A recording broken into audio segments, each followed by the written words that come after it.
Some WWE matches were more than just violent. They were insane, from steel cages wrapped in barbed wire, to Inferno matches where wrestlers were literally set on fire, from humiliating spectacles like the Bra and Panties Match, to the downright disturbing Kiss My Ass Club.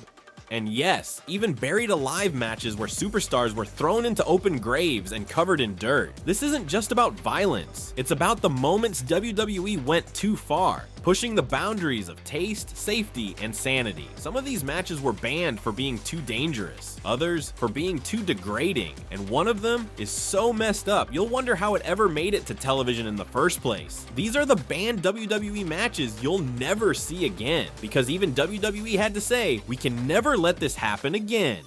The barbed wire steel cage match. It was 2005, and WWE had something truly unhinged up its sleeve. A match so violent, so unforgiving, it blurred the line between scripted combat and outright madness. This was the barbed wire steel cage match, JBL versus Big Show for the WWE Championship. And it wasn't just any cage match. This one had barbed wire wrapped around the top, not decoration, not props, real twisted metal designed to tear skin and end careers. The rules? Simple on paper. Escape the cage and you win. But how do you escape when every exit can rip you apart? For over 20 minutes, JBL and Big Show brutalized each other inside that hellish prison. Steel clanged, blood flowed, and fans watched with their jaws on the floor. Then came the finish. Big Show climbs to the top rope. He grabs JBL by the throat, and in a move that would go down in WWE history, chokeslams him off the top rope, straight through the ring. Everyone thought Big Show had it won, but JBL, the ultimate opportunist, crawled under the ring and escaped from the other side. Technically, JBL got the win, but in the eyes of the fans, it was a heist. WWE never booked this match type again. Not in the ruthless aggression era, not in the PG era, not ever. It was too violent and too dangerous for the TV, and for a company trying to clean up its image, it was one step too far.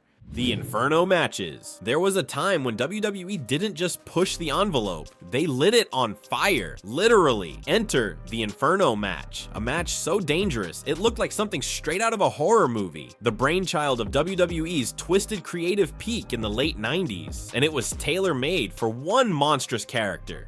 Kane. The debut was at Unforgiven 1998, Kane versus The Undertaker. And if the stakes weren't high enough already, they surrounded the ring with live flames. And these weren't just for show. Every time someone hit the mat, the flames roared higher, licking the ropes, dancing inches away from skin. The only way to win, set your opponent on fire. Not pin them, not submit them, ignite them. And that's exactly what happened. In that very first match, Kane's arm was genuinely set ablaze. It wasn't special effects, it was real fire, real pain, and real danger. Even with layers of flame-resistant gel and protective sleeves, burns happened. Accidents weren't a question of if, but when. In later Inferno matches, others suffered from heat exhaustion, scorched gear, and borderline third-degree burns. The risk to performers was just too high, not to mention the insurance nightmare it must have been backstage. Eventually, WWE did what it rarely does. It backed off, quietly, subtly. The Inferno match was retired, because in an era focused on sponsorships, family-friendly branding, and corporate image, setting your superstars on fire? Yeah, not exactly PG, but for a brief, fiery chapter in wrestling history, WWE let hell loose and dared its superstars to survive it. Bra and Panties Matches. From dangerous to disgraceful. There's one match in WWE's history that didn't end in fire or blood, but in humiliation. And for many women, it left a scar far deeper than any steel chair ever could. It was called the Bra and Panties Match, and the rules were as degrading as they sound. Strip your opponent down to their underwear to win. That was the entire premise. No pinfalls, no submissions, no respect. It wasn't wrestling. It was exploitation, packaged as entertainment. Women like Trish Stratus, Stacy Keibler, Tori Wilson, Lita, and so many others were world-class athletes, talented, charismatic, and capable of headlining any arena. But week after week, they were written into roles that reduced them to props, there only to titillate a male audience. Some were forced to smile through it, others hated it. And when the women's evolution finally began in the mid-2000s teens, when performers like AJ Lee, Paige, Charlotte Flair, and Becky Lynch kicked the door down, the entire tone tone of women's wrestling shifted. The days of stripping for cheers were over, replaced by Iron Man matches, cage matches, main events, WrestleMania headliners, real wrestling, real respect. WWE never brought back the Bra and Panties match, and they never will. And while WWE loves to glorify its past, some chapters aren't worth revisiting. Some matches don't belong in a highlight reel. They belong in the trash. Because the journey from objectification to empowerment wasn't easy. It took courage, sacrifice, and years of pain to turn catcalls into crowd chants and disrespect into dignity. This was one match type that deserved to be banned forever.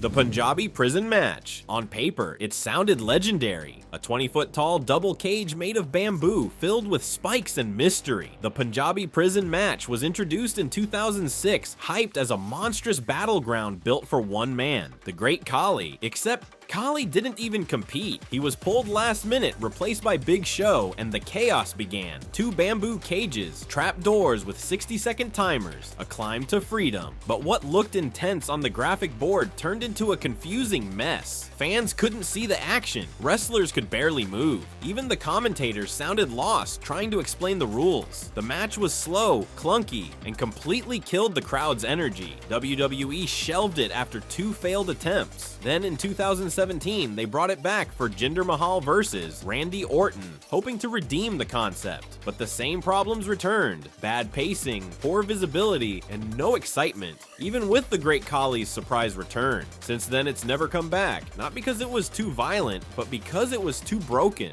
The Kennel from Hell matches. Some matches are banned for being too violent. This one, because it was just plain stupid. Unforgiven 1999, Al Snow versus Big Boss Man. The match? A steel cage inside a Hell in a Cell. We dealt with real attack dogs roaming between the two. Sounds terrifying, right? In theory, it was supposed to be brutal. In reality, it was a disaster. The dogs didn't attack. Instead, they peed on the floor, humped each other, and took naps during the match. Fans were confused. Commentators were speechless. It was supposed to be intense. Instead, it was awkward, embarrassing, and flat out hilarious. Even the wrestlers hated it. WWE never booked it again. They didn't just ban it, they buried it. No replays, no nostalgia, just a match that lives on in infamy. As the moment WWE realized not all ideas need to make it to TV. Chair shot to the head match. This one isn't about a match type, but it changed WWE forever. For years, unprotected chair shots to the head were standard. The Attitude Era made them iconic. Mick Foley, The Rock, Triple H, they all took steel to skull like it was just part of the show. Crowds went wild, but behind the curtain, the damage was permanent. Then came Chris Benoit. When the tragic double murder-suicide happened in 2007, the truth hit hard. Benoit's brain was severely damaged with signs of advanced CTE. That changed everything. WWE immediately banned headshots with steel chairs. No more sickening cracks, no more glorifying brain damage. It wasn't just a policy shift, it was a wake-up call. WWE realized this wasn't entertainment anymore. It was risking lives, and while you'll still see chairs used today, you'll never see them aimed at the head again. Buried alive matches. There's nothing more unsettling than watching someone get buried alive on live television. But for years, that's exactly what WWE sold. The Undertaker's signature match wasn't just a fight, it was a funeral with fists. The rules? Beat your opponent so badly, you could toss them into a literal grave and bury them under a mountain of dirt. It was dark, dramatic, and unforgettable. But over time, the gimmick stopped feeling theatrical and started feeling too real. After a string of high-profile real-life wrestler deaths, WWE began distancing itself from anything that felt like a mockery of mortality. The Buried Alive match quietly laid to rest, not because it wasn't entertaining, but because death stopped being a storyline and became part of WWE's reality. And that's a line you just don't cross. Boiler room brawls. Imagine this: no lights, no crowd, just 2 wrestlers brawling in a dark industrial boiler room surrounded by pipes, chains, and concrete floors. That was the scene at SummerSlam 1996, Undertaker versus Mankind in the first ever boiler room brawl. It wasn't a match, it was a fight for survival. Every slam echoed like thunder. The setting felt like a horror movie. damp, slippery, and filled with legit hazards. Rusty valves, sharp edges, no padding, one slip, and a career could end. It was gritty, it was real, and it was far too dangerous. WWE quietly retired the match type, never promoting it again, because sometimes when wrestling tries to feel too real, it becomes too risky to repeat.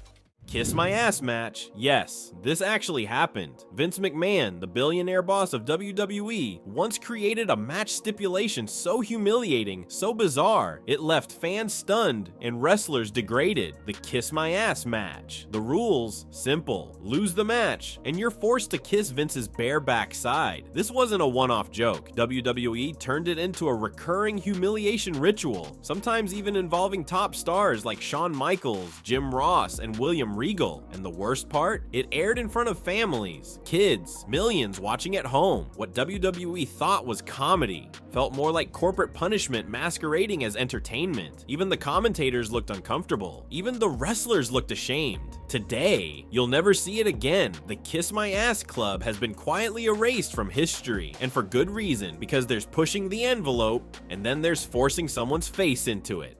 Scaffold matches. Imagine this: two wrestlers standing on a rickety platform, 20 feet in the air, no ropes, no balance, no margin for error. The only way to win, make the other guy fall. It wasn't just a match, it was a death wish waiting to happen. Every step was a gamble. One slip, and you're plunging to the canvas with nothing but gravity to break your fall. WWE tried it, but even they quickly realized the danger. Neck injuries, broken legs, concussions. It wasn't thrilling, it was terrifying. Fans didn't cheer, they held their breath and looked away, and WWE, they backed off fast. Scaffold matches quietly disappeared, never to return, because there's a line between danger and recklessness, and this match soared right past it.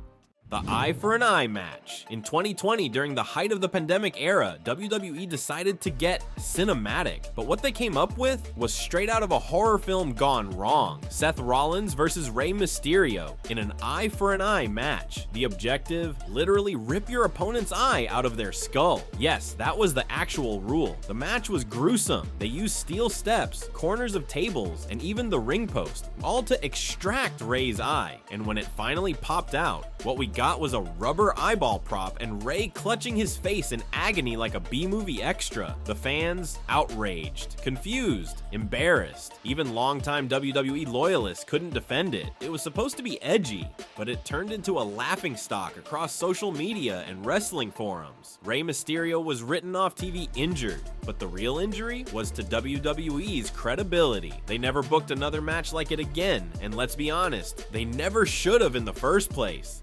Intergender violence matches. There was a time when WWE crossed a line they can never uncross. Back in the Attitude Era and even the Ruthless Aggression Era, it wasn't shocking to see men hitting women on live TV. Not backstage, not as a mistake, but as part of the scripted show. Randy Orton RKO'd women. Triple H pedigreed them. Even Vince McMahon himself struck female superstars in front of packed arenas. It was labeled entertainment. But let's be real, it was violence, normalized. Today, WWE has drawn a hard line. No more male on female attacks. No more chair shots, finishers, or slaps. Even in storyline feuds, it's completely off limits. And in an era where the women's division is finally being treated with respect, this change wasn't just necessary, it was overdue. Intergender violence didn't just age badly. It exposed a past WWE is now desperately trying to leave behind. Today, WWE is a global billion-dollar empire, but buried beneath the glitz and pyros is a vault of matches they hope you forget. Matches that went too far, crossed the line, or just made fans ask, what the hell were they thinking? Some were banned for safety, some for taste, others for pure embarrassment. But one thing's for sure, you'll never see these matches again, and maybe that's for the best. If you enjoyed this video, make sure to leave us a like and hit that subscribe button,